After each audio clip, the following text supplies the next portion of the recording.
Hello dear students, today we are going to start very important chapter from your syllabus, that is measurement and effects of heat.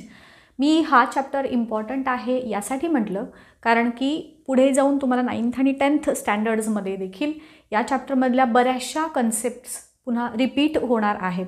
So प्रत्येक concept ह्यातली समजून घेण्यावरती भर द्या, जसं की मी तुम्हाला नेहमीच सांगत असते. आता याच्यामध्ये सुरुवातीला आपण तुमच्या चॅप्टरमध्ये एकदम जो कॅन यू रिकॉलवाले प्रश्न आहेत त्याच्यामध्ये हे 3 प्रश्न दिलेले आहेत, राईट.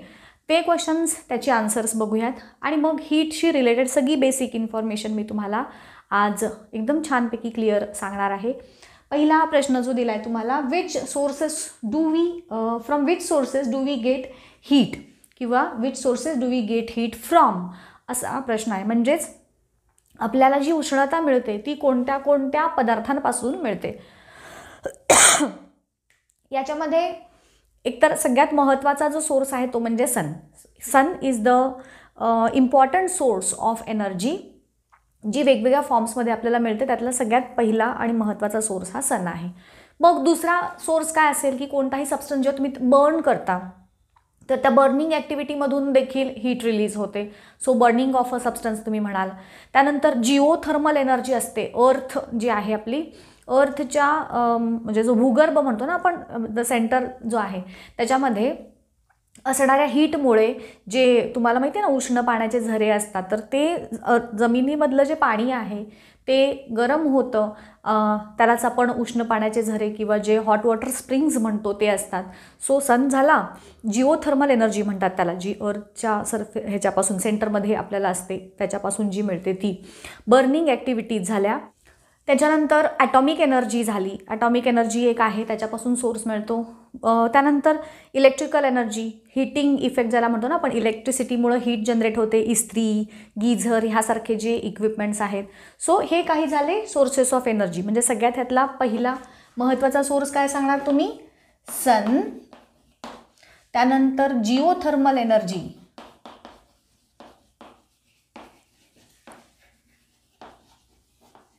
त्यानंतर व्हेरियस ॲप्लायन्सेस, इलेक्ट्रिकल इन्स्ट्रुमेंट्स म्हणू शकता. अजून काय सांगितलं तुम्हाला मी? ॲटॉमिक एनर्जी, अणु ऊर्जा ज्याला म्हणतो आपण, हे काही एनर्जीचे सोर्सेस आहेत. त्यानंतर दुसरा, हाऊ हीट इज ट्रान्सफर्ड. तुम्हाला माहीत आहे, एक मी एक्झाम्पल देते बघा हां, की तुम्ही शाळेला जात असता, आईनं गरम गरम टिफिन बनवून दिलेला असतो, भाजी पोळी किंवा दूध तुम्ही पिऊन जात असाल. तर दूध जर गरम असेल आणि आपल्याला लवकर त्याला गार करायचं असेल तर आपण काय करतो, ते दूध एका सपाट भांड्यामध्ये ओततो किंवा गार पाण्यामध्ये ठेवतो. मग त्यावेळेस काय होतं रे, तर तेव्हा ते जे गरम दूध आहे त्या गरम पाण्यामधली त्या दुधाची जी हीट आहे ती त्या पाण्याला मिळते आणि पाण्याचं टेम्परेचर वाढतं आणि दुधाचं टेम्परेचर कमी होतं. बरोबर, हे सगळ्यांनी बघितलं आहे. सो त्याला म्हणायचं ट्रान्सफर ऑफ हीट. एका ऑब्जेक्टकडून हीट दुसऱ्या ऑब्जेक्टला मिळणे ह्याला म्हणायचं transfer of heat. He heat transfer mainly 3 प्रकारे होते. एक म्हणजे कंडक्शन, दुसरं कन्व्हेक्शन आणि तिसरं रेडिएशन. हे हीट ट्रान्सफरचे 3 मेन प्रकार आहेत.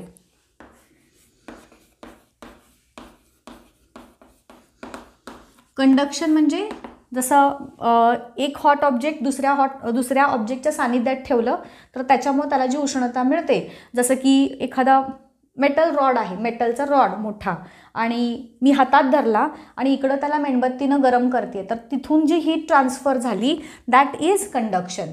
जनरली सॉलिड सबस्टन्सेसच्या बाबतीत ही कंडक्शन थ्रू हीट ट्रान्सफर होते. दुसरं आहे कन्व्हेक्शन. लिक्विड सबस्टन्सेसच्या मध्ये जो हीट ट्रान्सफर होतं त्याला कन्व्हेक्शन म्हणतात. आणि तिसरा आहे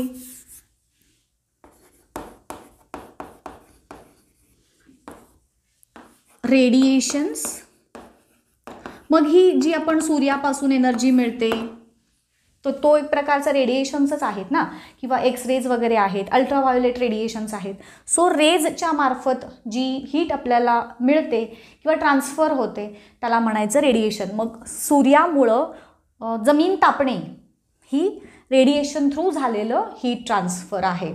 सो सनपासून मिळालेले रेडिएशन्स म्हणूयात, किंवा एक्स रेज एटसेट्रा रेज जे आहेत त्यांच्यामध्ये रेडिएशन थ्रू हीट ट्रान्सफर होतं. आणि तिसरा प्रश्न काय आहे, which effects of heat do you know. Effects of heat म्हणजे काय की हीट एखाद्या ऑब्जेक्टला दिल्यामुळं त्याच्यामध्ये काय काय बदल होतात. मग काय काय बदल होतात आठवा बरं. एखाद्या सबस्टन्स आहे ज्याला मी गरम केल्यामुळे तो सबस्टन्स एक्सपांड होतो. सो पहिला जो इफेक्ट आहे एखाद्या ऑब्जेक्टला हीट दिलेल्याचा तो म्हणजे it expands. That particular expands जेव्हा तुम्ही त्याला हीट सप्लाय करता तेव्हा.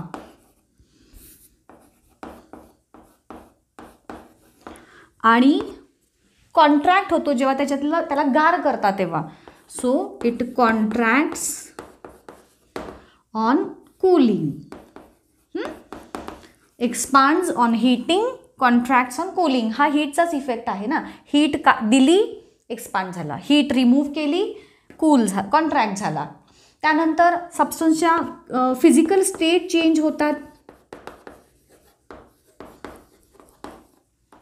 आठवतंय का बघा तुम्हाला, गरम पाणी आहे, पाणी लिक्विड स्टेटमध्ये आहे, त्याला गरम कराल तर त्याचं कन्व्हर्जन व्हेपरमध्ये होईल. Solid to liquid to vapour असं त्याचं कन्व्हर्जन झालं. बर्फ आहे सॉलिड स्टेटमध्ये, त्याला हीट दिली, it will convert into water.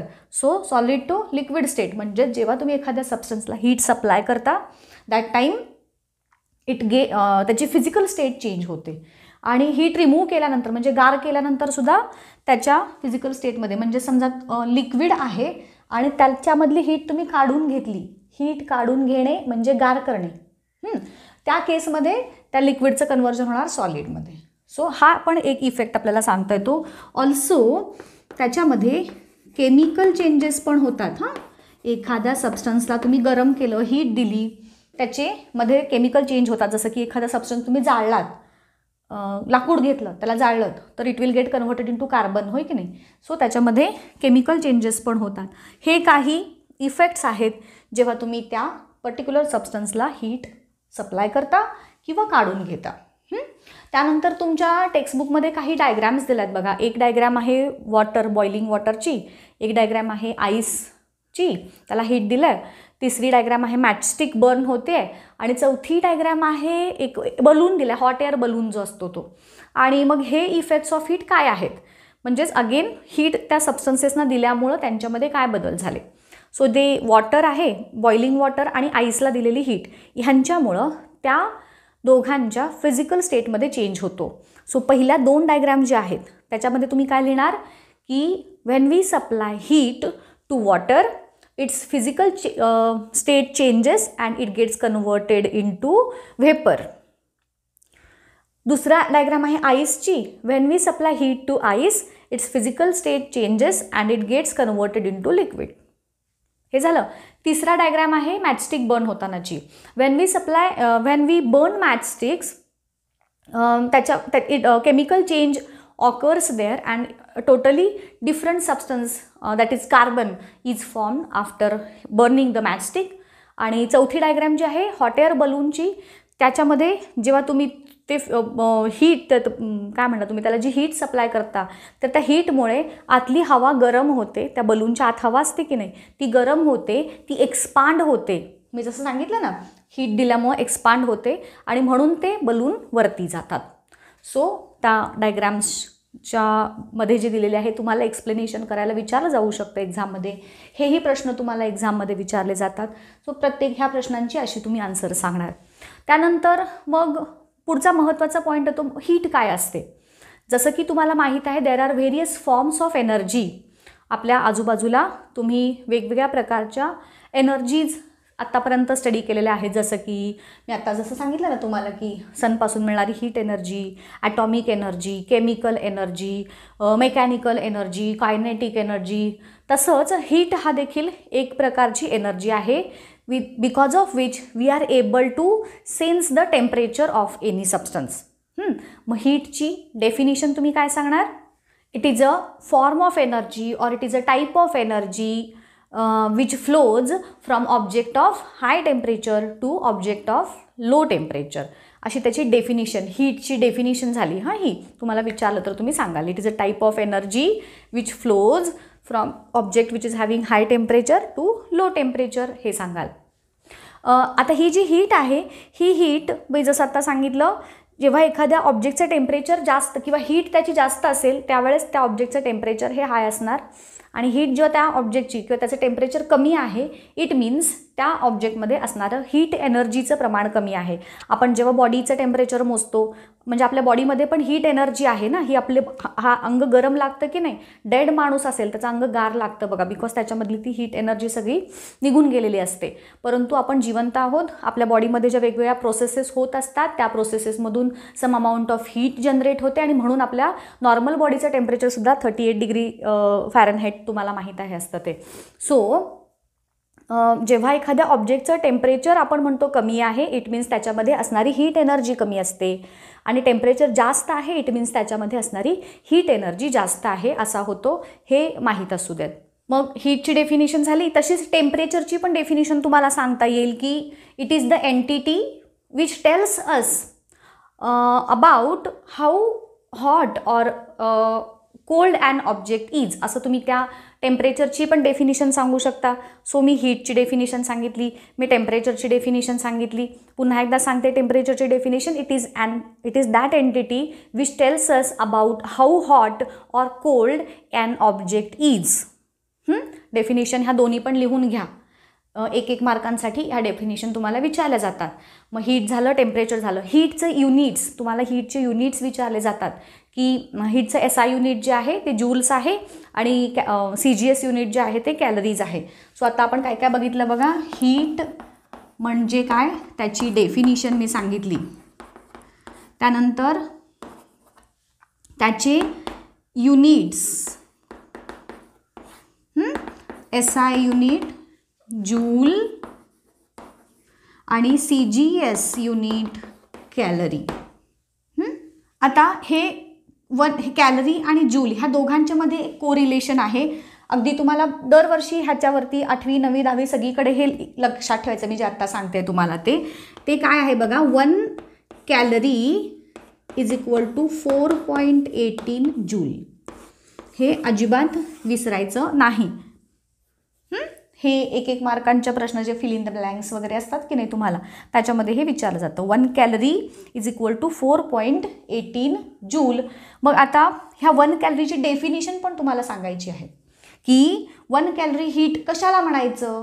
तर 1 ग्रॅम एखादा सबस्टन्स असेल, बघा मी काय सांगते, माझ्या हातात समजा हा खडू आहे, हा 1 ग्रॅम त्याचं मास आहे, तर ह्या 1 ग्रॅमच्या चॉकचं टेम्परेचर आत्ता जे काही आहे की नाही, काहीतरी असेल 18 डिग्री 15 डिग्री 2 डिग्री वॉटेवर, तर ते आहे त्या टेम्परेचरपासून 1 डिग्रीनं त्याचं टेम्परेचर मला वाढवायचं आहे. म्हणजे 2 असेल तर 3 करायचं आहे, 10 असेल तर 11 करायचं आहे असं.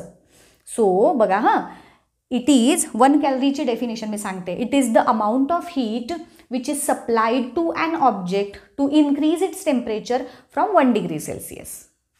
आलं लक्षात. तुमच्या टेक्स्टबुकमध्ये ह्याच्यामध्ये एखादा सबस्टन्स असं न म्हणता वॉटर दिला आहे. मग जसं की तुम्हाला माहीतच आहे की जे टेक्स्टबुकमध्ये आहे तेच आपले टीचर्स एक्झाममध्ये एक्सपेक्ट करतात तुम्ही लिहिणं. सो तिथं एनी सबस्टन्स म्हणण्याच्याऐवजी वॉटर म्हटलं तरी चालेल. ॲक्च्युली सांगते ह्याच्यामध्ये ना पुढं जाऊन तुम्ही 10thमध्ये, मी जसं सुरुवातीलाच सांगितलं हा चॅप्टर तुम्हाला पुन्हा 10thमध्ये आहे, मग त्याच्यामध्ये ह्याचं एक्सप्लेनेशन किंवा ॲक्च्युअल ते काय असतं की 1 डिग्री जे मी आत्ता सांगितलं 1 डिग्री सेल्सिअसनं टेम्परेचर वाढवायचं आहे, पण ते 1 डिग्री सेल्सिअस त्याची पण एक ॲव्हरेज व्हॅल्यू काढलेली आहे सायंटिस्टनी. तो सगळा पार्ट तुम्ही पुढं शिकाल. आत्ता आपण ABCD लेवलचं शिकतोय की नाही, हीटचं नॉलेज आपण एकदम प्रायमरी लेवलचं शिकतोय. सो आत्ता तुम्ही एवढंच लक्षात ठेवा की 1 कॅलरी म्हणजेच 1 ग्रॅम वॉटरचं टेम्परेचर. तुम्हाला टेक्स्टबुकमध्ये वॉटर दिलं आहे म्हणून इथं आपण स्पेसिफिकली वॉटर हा शब्द यूज करूयात. 1 ग्रॅम वॉटरचं टेम्परेचर 1 डिग्री सेल्सिअसनं वाढवण्यासाठी त्याला सप्लाय केलेली हीट. आता हे आपल्याला समजलं. Now we have to translate it into English. मग कसं सांगणार. It is the amount of heat which is required to raise म्हणा किंवा इन्क्रीज म्हणा चालतंय. Raise the temperature of 1 gram of water by 1 degree celsius, त्याला म्हणायचं 1 calorie heat. Okay, ही सगळी हीटशी रिलेटेड बेसिक इन्फॉर्मेशन झाली. पुढच्या इथंच थांबणार आहे मी आजच. नेक्स्ट लेक्चरमध्ये मग त्याचे न्यूमरिकल्स आहेत बघा तुमच्या फर्स्ट पेजवरती, आणि मग वेगवेगळे टाईप्स ऑफ एनर्जी वगैरे तो पार्ट आपण डिस्कस करूयात. ठीक आहे. Till then good bye, thank you.